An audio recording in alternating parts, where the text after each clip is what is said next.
and I said, I can't remember the name. Can somebody give me the name of the guy who runs Saturday Night Live? There's one guy whose name pops up as the guy that controls SNL. Can somebody give me that name? Because I can't remember his name right now. And anyway, so as you when you say the name, Lauren Michaels, thank you. So she said, yeah, she said, and I felt like a failure because I didn't achieve my goal of getting on SNL and I didn't feel like I succeeded. I said, so you're telling me that your ability to feel like you're a successful actress is controlled by Lorne Michaels.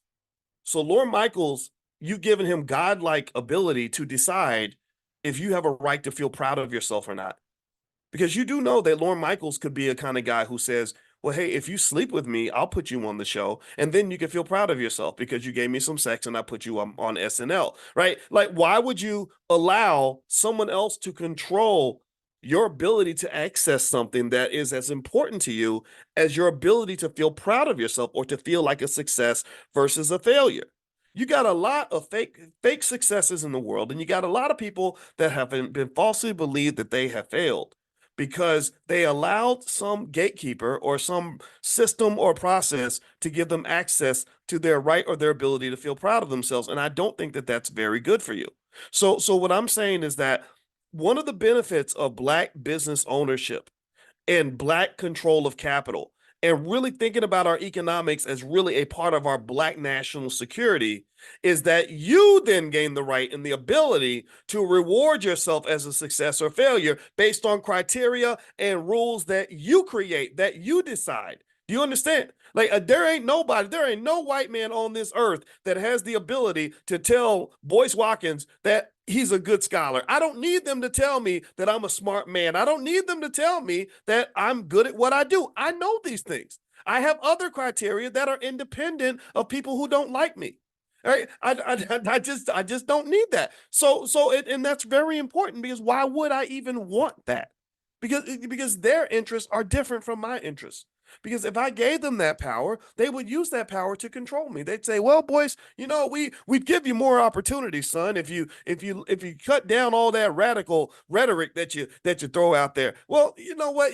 You're taken out of the equation completely because I don't give a damn what you think. Like what you think that's not even relevant to what we're doing over here. There's a whole different set of measuring sticks that we use in this space.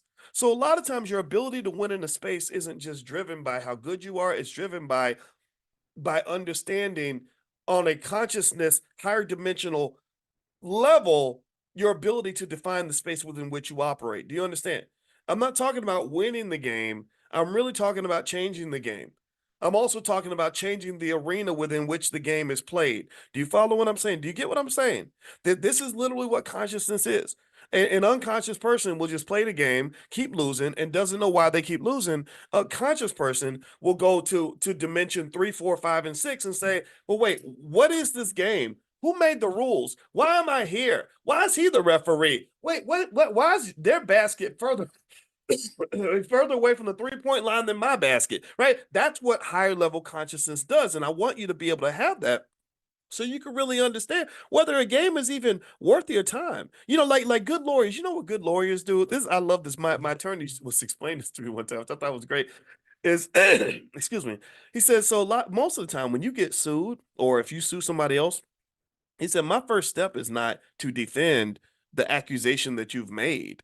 He said, my first step is to ask the question whether or not you're even filing in the right court and asking the right question in the first place. I'm not even going to worry about what my answer is until we ask a more primitive question, which is, did you file in federal court when you should have filed in state court? Did you ask this legal question when you should have asked that legal question? Right? Do you even have the right to ask the question?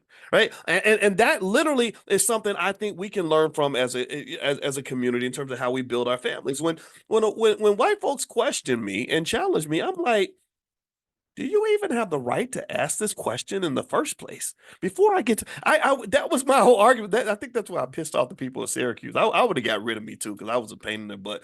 But I remember when they were like, "Well, we think that you have to change this and you have to stop doing that and blah blah." And I was like, I can't even answer your question. I'm not going to spend energy answering your question because I don't even think you have the right to even ask this question.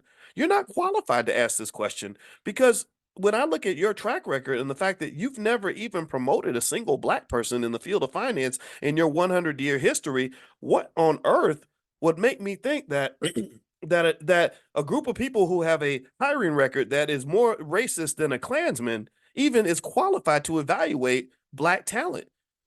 Maybe you think that white supremacy gives you the right to do that because we're accustomed to black people operating as the children of white people. We're accustomed to others being here and us being down here. That what they think about us is so important, and I see this all the time, right? And I just question all that. I say no, actually, no, I'm not answering to an authority that I do not respect. So long story short, just going back to the point with Janet Yellen and protectionism, the way she was in China protecting the interests of the United States. I think you have to really protect the interests of your family. You have to protect your the interests of yourself, and you have to protect the interests of your community. And what does that look like? Well, jobs ain't it. Jobs are not it. I'm not saying that there's anything wrong with people having jobs. I know some of us got some of y'all at work listening to me right now. Nothing, I'm not making fun of that at all. So please do not ever think I'm saying that to you. I'm just saying that all of us can't do that. Because what happens? Well, you get stuff like you have right now, where everybody's unemployment rate is going down except for ours. Our unemployment rate is getting worse. Our wealth, everybody else's wealth is going up. Well, our wealth has been pretty flat, and it's actually going to be at zero by 2053, according to a lot of estimates. And I can tell you again, because I'm a financial scientist, I can explain to you exactly where the leaks in the bucket are. I can explain to you exactly why black wealth isn't going up.